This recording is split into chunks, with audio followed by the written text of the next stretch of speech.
ఒక చిన్న గ్రామంలో రాము అనే యువకుడుండేవాడు. అతనికి ఒక ప్రశ్న ఎప్పుడూ ఉండేది. నా జీవితాన్ని ఎలా నిర్మించాలి? నా కెరియర్ ఎలా ఉండాలి? అతను చాలా మందిని అడిగాడు. కొంతమంది చెప్పారు, డబ్బు సంపాదించు. మరికొందరు చెప్పారు, పవరున్న ఉద్యోగం తీసుకో. కాని రాము హృదయంలో తన ప్రశ్నకు సరైన సమాధానం రాలేదు అని అనిపించింది.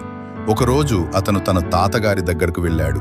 తాతగారు అతనికి ఒక బైబిల్ ఇచ్చి ఇలా చెప్పారు, నీ కెరీర్ను, జీవితాన్ని దేవుని వాక్యంపై నిర్మించు. అప్పుడు అది ఎప్పటికీ కూలిపోదు. తర్వాత ఆయన మత్తయి 7:24 చదివారు.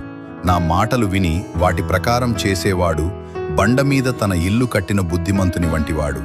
ఆ రోజు రాము ఒక ముఖ్యమైన విషయం అర్థం చేసుకున్నాడు. కెరీర్ అంటే కేవలం ఉద్యోగం కాదు, దేవుని చిత్తంలో జీవితం నిర్మించుకోవడం. అతను 3 నిర్ణయాలు తీసుకున్నాడు. మొదటిది, ప్రతిరోజు దేవుని వాక్యాన్ని చదవాలి.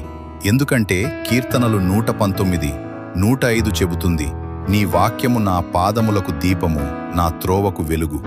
రెండవది, నిజాయితీగా పనిచేయాలి.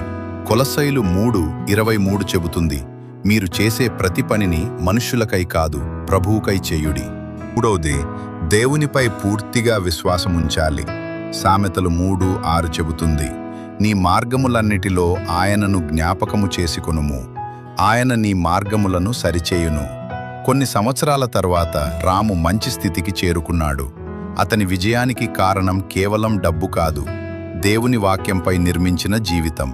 స్నేహితులారా, మీరు కూడా మీ కెరీర్ నిర్మించాలనుకుంటే ఒక విషయం గుర్తుంచుకోండి, దేవుని వాక్యం మీద నిర్మించిన జీవితం ఎప్పటికీ కూలిపోదు.